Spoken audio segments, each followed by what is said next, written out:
नमस्कार, तुम्ही बघताय जनहित समाचार यूट्यूब चॅनल. तुमच्या यूट्यूब चॅनलमध्ये स्वागत आहे. बघा आजच्या घडामोडी. मी तुमच्या बाबुराव करी.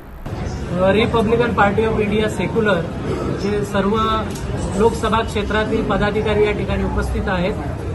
या पक्षाचे अध्यक्ष माननीय श्यामदादा गायकवाड यांच्या मार्गदर्शनाखाली आजची पत्रकार परिषद या ठिकाणी आयोजित होती आहे. मी आपल्याला सांगू इच्छितो की भाजपाच्या सरकारच्या या 10 वर्षाच्या काळामध्ये इथला शेतकरी असेल, शेतमजूर असेल, विद्यार्थी असेल, बेरोजगार असेल, महिला असतील, महिला सुरक्षिततेचा प्रश्न असेल, या सर्व बाबतीमध्ये भाजपा सरकार पूर्णतः अपयशी ठरलेली आहे.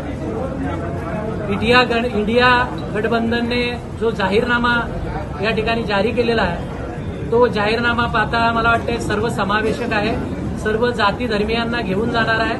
सामाजिक न्यायाचा मुद्दा अत्यंत महत्वाचा आहे. भारतीय जनगणना असेल, जातीय जनगणना असेल, गरिबीची जनगणना असेल, हे सर्व जे मुद्दे आहेत हे मला वाटते देशाच्या हिताचे आहेत. भाजपानं ज्या पद्धतीनं 10 वर्षामध्ये आपला राज्यकारभार केलेला आहे, हा राज्यकारभार एक प्रकारे हुकुमशाह पद्धतीनं केलेला आहे. सर्व स्वायत्त संस्था, मग इन्कम टॅक्स असेल, सीबीआय असेल, ईडी असेल, यांचा अत्यंत गैरवापर केलेला आहे.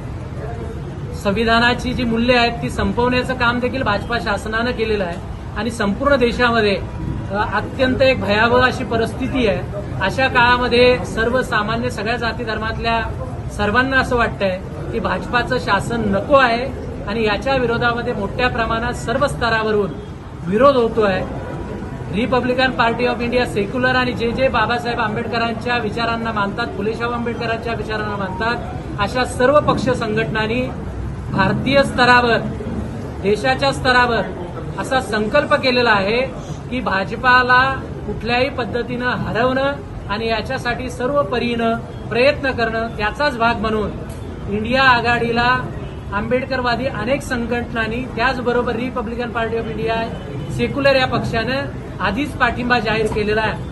आपण जो मला प्रश्न विचारला की या ठिकाणी 3 कॅन्डिडेट लढतायत, भाजपाचे कपिलजी पाटील असतील, निलेशजी सांबरे असतील अपक्ष म्हणून, आणि दुसरीकडे सुरेश म्हात्रे म्हणजे ज्यांना आपण बाळामामा म्हणून ओळखतो, हे राष्ट्रवादीमधून उभे राहत आहेत. आम्हाला असं वाटलं होतं की सांबरे साहेब हे काँग्रेसचं तिकीट घेतील, परंतु त्याला इंडिया आघाडीनं तिकीट न देता ते बाळामामा यांना दिलेलं आहे. आजपर्यंत सांबरे साहेबांनी कुठलाही राजकीय स्टँड स्पष्ट केलेला नाही की ती आघाडीबरोबर जाणार आहेत की भाजपा महायुतीबरोबर जाणार आहेत. त्यामुळं वोटर्समध्ये संभ्रमावस्था आहे. आमच्या समोरचा सगळ्यात मोठा प्रश्न आहे की या देशाची राष्ट्रीय एकात्मता टिकली पाहिजे, भारताचं संविधान वाचलं पाहिजे आणि भारताची लोकशाही वाचली पाहिजे.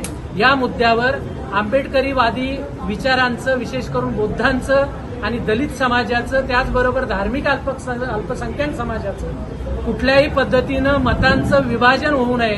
ती मतं विभाजित झाली तर त्याचा फायदा भाजपा पक्षाला होतो, हे आतापर्यंत 10 वर्षाच्या काळात सिद्ध झालेलं आहे आणि म्हणून यापुढे या मतांचं विभाजन होऊ नये.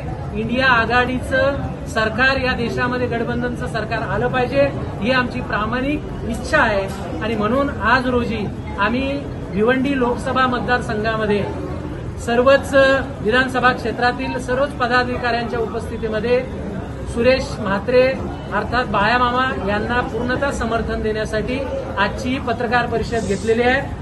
भिवंडी कॉन्स्टिट्युशनमधले जे महत्वाचे प्रश्न आहेत, मग रेल्वेचा प्रश्न असेल, रस्त्यांचा प्रश्न असेल, पाण्याचा प्रश्न असेल, आणि सर्वांच्या जिव्हाळ्याचा जो प्रश्न आहे तो म्हणजे टोरेंट कंपनी. ही टोरेंट कंपनीला हरवण्यासाठी, तिला इथून पळवण्यासाठी आम्ही अनेक आंदोलनं केली.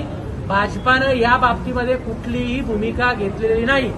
उलट पक्षी भाजपा पक्षानं 185 कोटीचे इलेक्ट्रोल बॉन्ड घेऊन त्यानंतर महानगरपालिकेला टोरेंट कंपनीचे जे भाड्यापोटी देणं होतं 285 करोड रुपये, ते देवेंद्र फडणवीस यांनी अध्यादेश काढून माफ केले. हे माझ्या मते भिवंडीच्या जनतेची लूट आहे. त्यामुळे या बाबतीमध्ये आम्ही जन आंदोलन करणार आहोतच आणि करत आलेलो आहोत. त्याचबरोबर कोर्टामध्ये या स्कॅममध्ये जे सहभागी आहेत त्यांना आरोपी करा.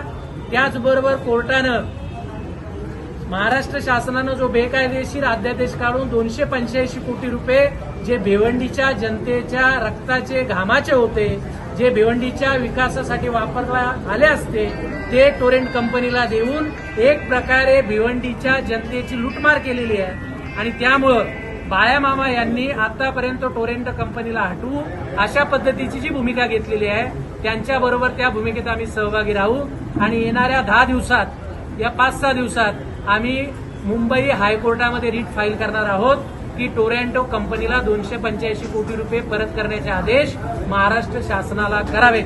त्यामुळं आमचं हे आंदोलन जे आहे, आमची जी भूमिका आहे ती संविधानाला वाचवणारी आहे, आमची भूमिका ही लोकशाहीला वाचवणारी आहे, आमची भूमिका ही देशामध्ये राष्ट्रीय एकात्मता स्थापन व्हावी याच्यासाठी आहे आणि सर्व देशातील नागरिकांच्या हितासाठीची आहे, हे आपण लक्षात घेतलं पाहिजे अशी आपल्याला विनंती आहे।